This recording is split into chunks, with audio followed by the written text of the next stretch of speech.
All right, another spark and another build. Time to tighten the bolts and spark the plan. Today we're shifting our focus away from the sparks of industry and the shadows of corruption to something different, something alive. We're talking about the most harmonious group in the entire game, the Green Six. That's right. This isn't just another faction. The Green Six represent a philosophical and mechanical evolution. They are a direct answer to a question.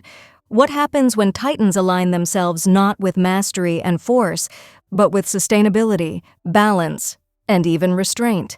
But before that, let's go into the basics of how to play Tools and Titans. So, how do you play Tools and Titans? Easy. Draw your cards, Charge your energy, build your field, act with your powers, clash with your Titans. end your turn. 6 steps, one epic battle. So they're not just about trades like the main 12. The Tool Titans built the world with hammers and wrenches. The Rustborn want to unbuild it with decay and entropy. Where do the Green Six fit? They aren't builders or destroyers, they're tenders, gardeners. They look at the world forged by the main 12, a world scarred by the Rustborn emergence, and they choose to heal it, to redefine power not as force but as renewal. So what catalyzed them? Why now? The world was pushed to its breaking point. The scorch from Fuzio's meltdowns created vast deserts. The entropic fields from Keovolt's chaos were silencing entire regions. The weave itself was becoming unbalanced, crying out. That cry was the Verdant Refrain, a pulse of life-based energy that awakened them. Guardians, then. Not just builders? Precisely. They act as regulators, conservators, and reformers of the weave. Their tools aren't forged in fire and steel. They are shaped from light, wind, water, and pressure, even from compost and the power of stillness itself. So they represent the 6 main forms of sustainable energy: solar, wind, hydro, battery, geothermal, and bioenergy. But it's more than a label. It's a design philosophy. Completely. They introduce game mechanics built around long-term value, not brute force. We're talking about the green weave, a subtype of energy that rewards you for non-destructive plays. You get bonuses for healing your own structures, or for passing a turn without attacking. It's a total inversion of the typical aggro mindset. And they stand against both sides: the industrial overreach of the Tool Titans and the mindless entropy of the Rustborn, the ethical fulcrum of the entire Titan world.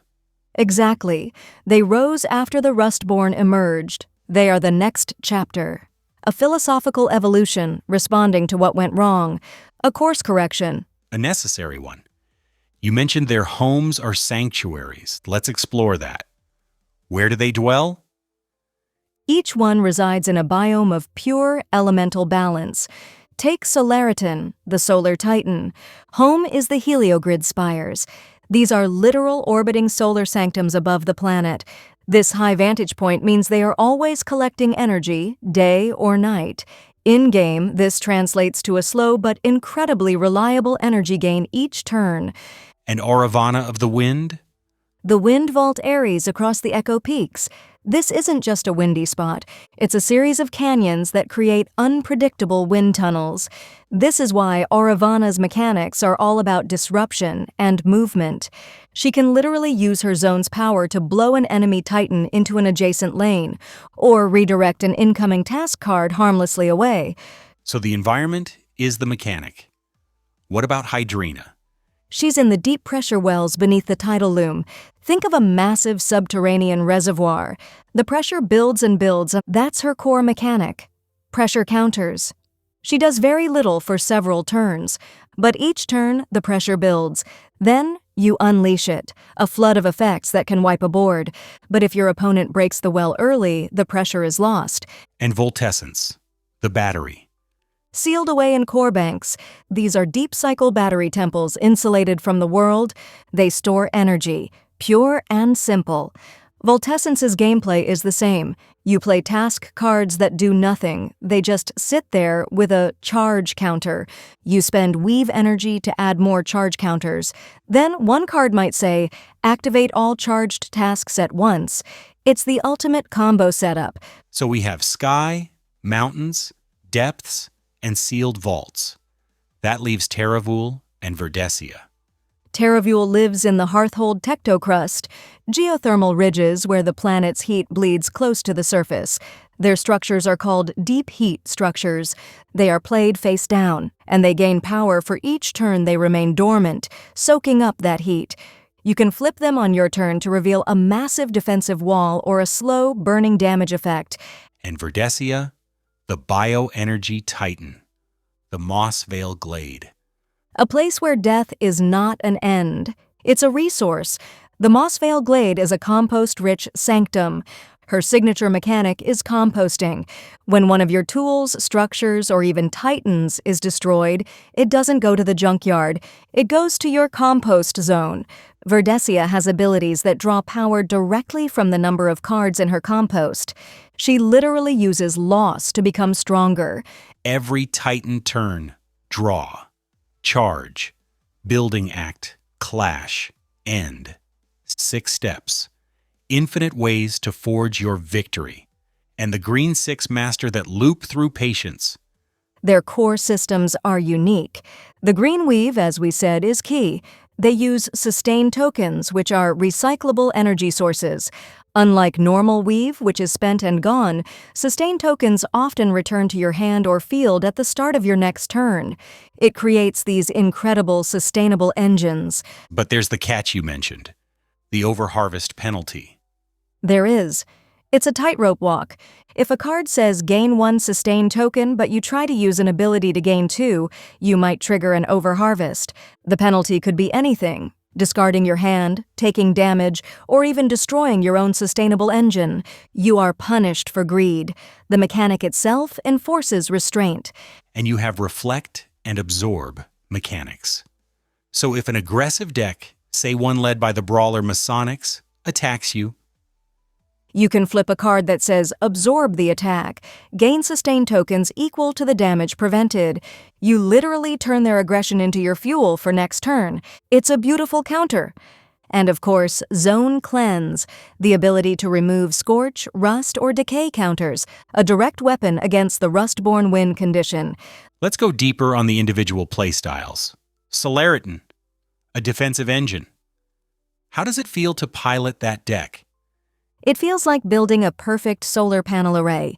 Your early game is just placing structures, getting your grid online. You feel vulnerable, but then you play a solar sync card, and suddenly all your structures get +1 defense for every sustain token you have. Your flimsy panels become an unbreakable wall of light. The challenge is surviving long enough to flip that switch. Their rust-borne counterpart, you can imagine, would be a black hole, not reflecting light but consuming it. And playing against Auravana, the position disruptor, sounds infuriating. It is. You'll line up a perfect attack, your strongest titan against their weakest structure, and Auravana will simply play a task that says, swap the positions of 2 enemy structures. Suddenly, your titan is facing a wall. Her goal isn't to destroy you. It's to make your strategy impossible to execute. She wins by making you waste your turn. Hydrina is the opposite. She waits. What's the key decision there? Knowing when to release the pressure. You might have 10 pressure counters built up, enough for a massive effect, but your opponent has 2 titans on the board. Do you release now to deal with them, or do you risk waiting 1 more turn to build up 12 counters, which might be enough to win the game outright? That one decision can cost you everything. Voltescence is all about that timed combo. What's a major weakness there? Targeted disruption. Imagine you have 5 tasks on the field, all charged up. You're ready to activate your game-ending combo, but your opponent plays a single card that says destroy 1 target task. They hit the linchpin of your combo, and the whole thing fizzles. It's a glass cannon. Unstoppable if assembled, but fragile during the build-up. Terravul, the terrain controller. Building that fortress sounds slow, It is, the slowest of the six, but the most resilient. Their deep heat structures are face down, so the opponent doesn't know what they are. Is that face down card a defensive wall, a trap, a resource generator? You have to guess, and guessing wrong can be devastating. The playstyle is all about mind games and weathering the early storm. And finally, Verdessia. That regenerative growth sounds incredibly powerful. It is, because she changes the nature of loss. For every other deck, having a Titan destroyed is a major setback. For Verdessia, it's a trigger. When this Titan is destroyed, put 3+1/+1 counters on another friendly Titan. She thrives on sacrifice. The challenge is managing your resources so you have something on the board to receive that power when something else falls. So their strengths are clear. Unmatched scaling, zone restoration, sustainable engines. But let's talk more about those weaknesses. That slow start is the biggest one. An aggro deck built around Fusio can often deal critical damage by turn 3, long before Terrafuel has its first deep heat structure online, or before Hydrina has built up meaningful pressure. You have to build your deck with enough early game survival to reach your powerful late game. And the predictability. If your opponent knows you're playing Voltessence, they will save their disruption cards. They will count the cycle and prepare for your big move. Exactly. It forces a certain kind of mastery. You have to know when to break your own pattern. Maybe you release Hydrena's pressure early for a smaller effect just to throw off their timing. The best Green 6 players know how to subvert expectations. Let's talk narrative. These campaigns? The Verdant Refrain, Cradle of the Bloom Core. What do players do? They are PvE or player versus, environment, campaigns. In Cradle of the Bloom Core, you take on the role of Verdessia. The board is set up with special collapsed zone cards. You have to use your compost and regeneration mechanics to hit certain healing thresholds and flip them back into purified zones. It's a race against a special Rustborn deck that is trying to corrupt them faster than you can heal them. So the story is told through the objectives. Precisely. They ask the player to consider that radical question. What if restraint is strength? What if the best move is not to attack, but to build, to sustain, to endure? In a world of card games built on aggression, it's a profound strategic and philosophical shift. Power through patience. Victory through renewal. The Green 6 don't just change the board. They change the entire game. They are the Verdant Refrain, in a world of steel and rust. A reminder that true power doesn't always have to be forged in fire. Sometimes it grows from a single seed. In every match of tools and titans, your tradecraft unfolds in 6 simple moves. Draw, Charge, building, act, clash, end. simplicity for the novice. Mastery for the Titan.